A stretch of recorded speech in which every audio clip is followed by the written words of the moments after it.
Deputy Boyd Barret. Say, I'm fairly stunned at your response, Minister.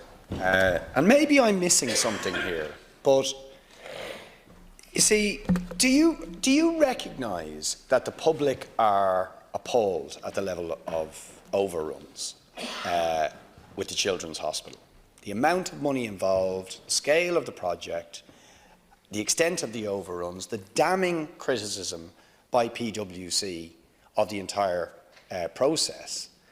And against that background, do you not understand why they'd be just a little bit concerned that somebody who was appointed by the government, who was the government's chief procurement officer, and was appointed to the board, that your attitude to him seems to be, well, we appointed him, and sure, he sat on the board for a few years, and with all of these overruns, and now suggestions that there could be further overruns, and that you're telling the Leader of the Opposition there might be further overruns, that his resignation, we should just not be concerned about it. I mean, I just find that a very strange attitude. And do you not understand why, not only I might, but the public might think that's a very odd attitude to take, given everything that's happening? That just to sort of casually say, well, sure, he was on the board for a few years, I don't know really what he was doing, I haven't talked to him since he resigned, I'm not really that concerned why he resigned, sure, it's just normal that someone would step down, is just a little bit odd, given the scale of the project, the importance of his role, and the fear that there could be further overruns in this project. Do you not just think there should be a little bit more from the government, a little bit more interest in the reasons why he resigned, a little bit more explanation and transparency and accountability?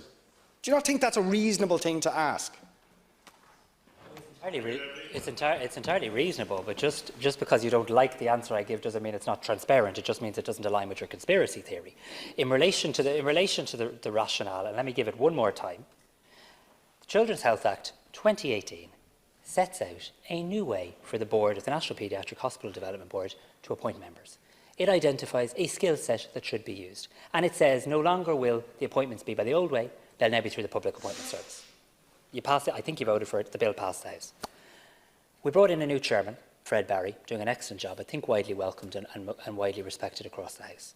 The PwC report says, look at the board, it doesn't say don't throw out the whole board, but look at the board, augment the skill set, see what skills you need going forward. New chair, obviously, will also look at the board, talk to board members, see who wants to stay on the board, does anyone think that they've done enough time, and actually provide opportunities perhaps to regenerate the board. And about 6 members, I think it's 6 members of the board, decided, I've done, not just a couple of years, 6 years into a very intensive project. I've done my bit, despite members of the Oireachtas throwing bricks at me and telling me I should have to resign as a board member, as many of you did. We've done our bit, and we're actually going to now step down and provide an opportunity at a new phase of the project for people to take it to the next level. That's the truth. That's what's actually happened. And in relation to this letter, because he's made it very clear as to why he stepped down. He stepped down. Sorry, not at all. He had done 6 years.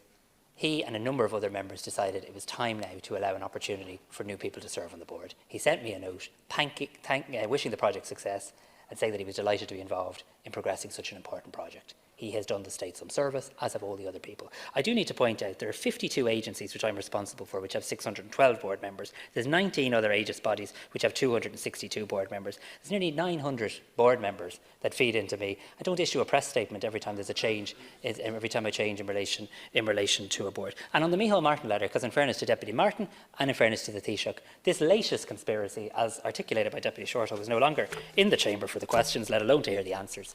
In relation to that, Deputy Martin raised an important matter on the floor of this House, as he's entitled to, in relation to the National Children's Hospital. The Taoiseach responded as he's obligated to, and that outlined what Mr Barry, the chairman, said on the 12th of June in relation to residual risks. Now, people accuse me of being asleep at the wheel. Unless people were asleep at the committee, on the 12th of June, Fred Barry outlined all of the residual risks, and there's no new residual risk. You were all told this, but it suits people to keep on just returning to the matter and presenting information that's already out there for months and months and months as new information, and I think people will see through that.